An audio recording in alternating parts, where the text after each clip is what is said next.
Hello everybody and welcome to today's video where for the first time I'm properly vlogging. I thought I'd finally kind of give you guys a bit of an insight into me, what actually happens in my real life, rather than just me talking about Doctor Who in every single video. So I thought I'd start occasionally from time to time, not all the time, but just sort of when something interesting happens or it's actually worthwhile doing, I thought I'd do a little vlog and just tell you what's going on with me.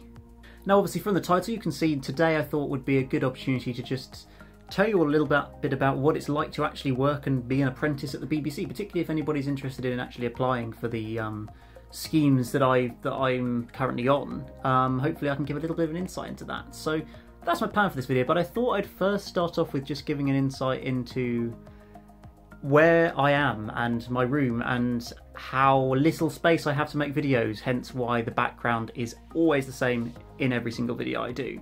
So I'm just going to give you guys a quick look. So here we go, this is me, this is my room. Yes, there is a absolutely terrible childish bedspread there, but we're moving on from that. You can see that I have literally no room. That is basically the space where I stand in front of there and film, because there is just no other room in my room at all. Which is a bit frustrating, but it's what I have to do, and therefore that's why the lighting sometimes looks shoddy, because there's a window shining straight across me, and that just means it doesn't always come up very well. So that makes it a bit more tricky as well. I mean, while I'm at this, I may as well show you guys down at my collection of Doctor Who stuff. Yep, racing wheel, because I just love racing games and stuff. But obviously you can see down here, loads of box sets, loads of DVDs, Blu-rays. I've even got Class. I have actually caved and bought Class. So there's that, and then all of that as well. It's like 70 odd. So it's going well. It's a pretty good collection, but still a way to go. But I think that's pretty much all I can show you of my room. So we may as well get straight into what actually happens at the BBC. So yes, I will just say before I start the bulk of this video that I am recording this on my phone. I don't really know exactly how this is going to come out at. I usually use a sort of digital camera, but I thought, why not? It's a vlog. Let's try using a phone and see if it actually looks any good. And I think it looks alright looking at the display and stuff, but we'll see how it goes. And that's also, I'm holding it literally in my hand, hence why at times it's a little bit shaky and whatnot, but vlogs are shaky. I can get away with it, I think. So what really is it like working at the BBC, I wonder? Well, for me, I should probably, most of you already know it, but if not, I'll just give a quick bit of background that I am currently doing something called a production apprenticeship scheme, which essentially is sort of placed within the BBC on different programmes, working behind the scenes on production, and just trying to get as much experience in that kind of thing, because I've always been very interested in sort of TV and making and filmmaking and that kind of thing. Doctor Who has been a big part of that, but certainly it's always what I wanted to do, and the BBC was a great opportunity that they took me up on. And so that's sort of the basis of it. In terms of the kind of numbers, I think something like 6,000 people applied last year, and I'm one of 36 people who actually got through. So it's pretty tough, but I made it. So if you're watching this and you think you should go for it, absolutely go for it. Just the key thing is just to show your passion for it and that you really do want to make your way in this industry, and they'll really see that and that'll come out. So it is tough, but I made it, so probably anybody can make it. And in terms of sort of the structure of it and day-to-day and that kind of thing, I've been placed on a radio show, a Radio 4 show called Front Row. It's a sort of arts and media-y magazine show, would be the best way of describing it, where I'm kind of working as a runner, essentially, so collecting guests, making teas and coffees, the sort of basic stuff, but also learning about how stuff works, having a go with the equipment from now and then. I have made a feature or two. Obviously, if you check my channel back, I did a Doctor Who feature with Crystal D.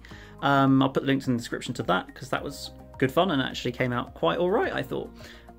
So certainly there's a lot of that to it. I mean, it is tough, I'm not going to lie. It is a challenging industry and environment. It's super busy, everybody's super hard working, and you really have just got to get on with things and use your initiative and really go for it, because otherwise you're not going to make it anyway, and you've got to talk to people, network and all that kind of thing, because that's how this industry works.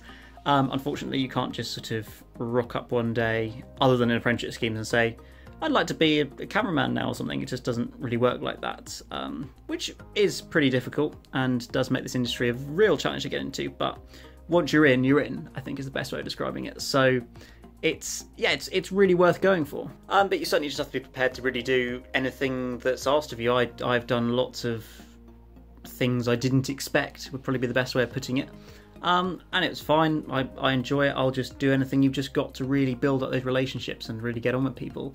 And there's lots of great moments as well. I mean, I met Daniel Radcliffe, just as you do, and I was walking down a corridor having a chat with Daniel Radcliffe. That's just, I mean, mental, really, to just be casually blasé doing that.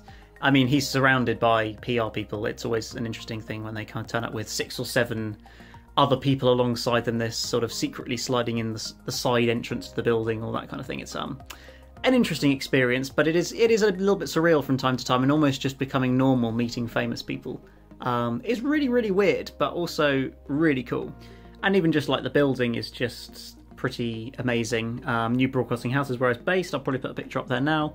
And it's just this sort of really weird mix of old and new, with the old broadcasting house being built like 80 years ago and being sort of stuck onto the new building. The new building's built onto the old building, and it's all a bit of a mishmash of new and old stuff, but there are some pretty spectacular sort of, everything's glass, you can look through everywhere, you can't be hidden. It's a really sort of weird place, but it's a very cool place to go into. When you walk in every day, you walk past BBC News, you can just like see the News at 10 studio and all that kind of thing.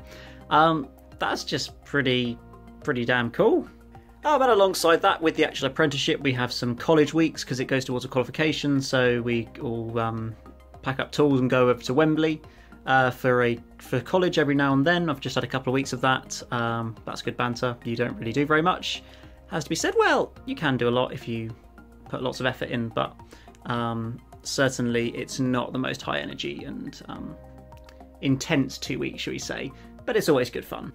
Just quickly putting a Doctor Who perspective on all of this, I have had the question occasionally saying, do I know anything about what's going on?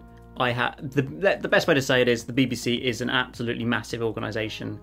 I have no link whatsoever to anything to do with Doctor Who, unfortunately. I'd love to, but I don't. So I have as much of a clue as all of you about what's going on for Series 11 and the future of Doctor Who. I know literally nothing. I mean, the only thing I can say is that there is still a surprisingly large amount of Doctor Who iconography, so pictures, props and whatever else hanging around various BBC buildings, sort of in reception areas and that kind of thing. Certainly more than any other show, that stuff is still there. So certainly the BBC still sort of feel they're one of their main flagship shows, that they like to put props and advertising about it out around the building and in the main reception and everything. So there's definitely still support from the BBC on that side of things, and that I was pleased to see because I wasn't sure how much of that would still really be around. But that's certainly really good. And in terms of Doctor Who people that I've met, the main one I met was Mark Gatiss, who was really nice. Didn't really talk about Doctor Who with him because it wasn't the right moment, and he wasn't coming in to talk about Doctor Who, but it was still nice to meet him. The only other one who's I think's actually been in Doctor Who is Tracy Ann Oberman, who I briefly met, who was in Doomsday, Army Ghost in Doomsday as, what's her face? Yvonne Hartman, that's it, Torchwood. So I met her and she was nice as well. She got to talk about Doctor Who a little bit on the show, which was just nice and convenient. So that was good fun. But other than that, there isn't really any Doctor Who connections. But that's fine. That's not really...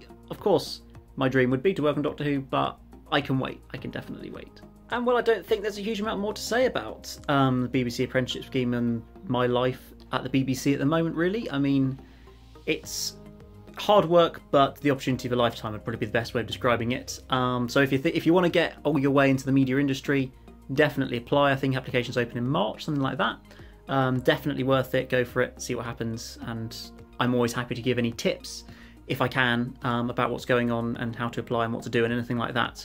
Or if you've just got any questions about working at the BBC or anything like that, I'm absolutely happy to answer them for you. I've always want to help if I can. But to avoid this video rambling on too long, I'm going to wrap it up now. So I hope you have enjoyed this first little vlog about my life. I'm hoping to do a few more in the future when either something interesting happens to me or I go to somewhere interesting, maybe somewhere Doctor Who related or maybe not, I don't know. And just sort of let you guys know what's going on. I mean, do let me know if you like this style of video, whether you think that just holding my phone works okay as sort of a filming style, and the content. What sort of vlogs would you like to see from me? What would you like to see me talk about in my life? I don't know. Just let me know in the comments below. I'd love to hear from you guys. But as always, guys, remember to like this video, subscribe if you're new here, and I will see you again very soon for another video. Goodbye.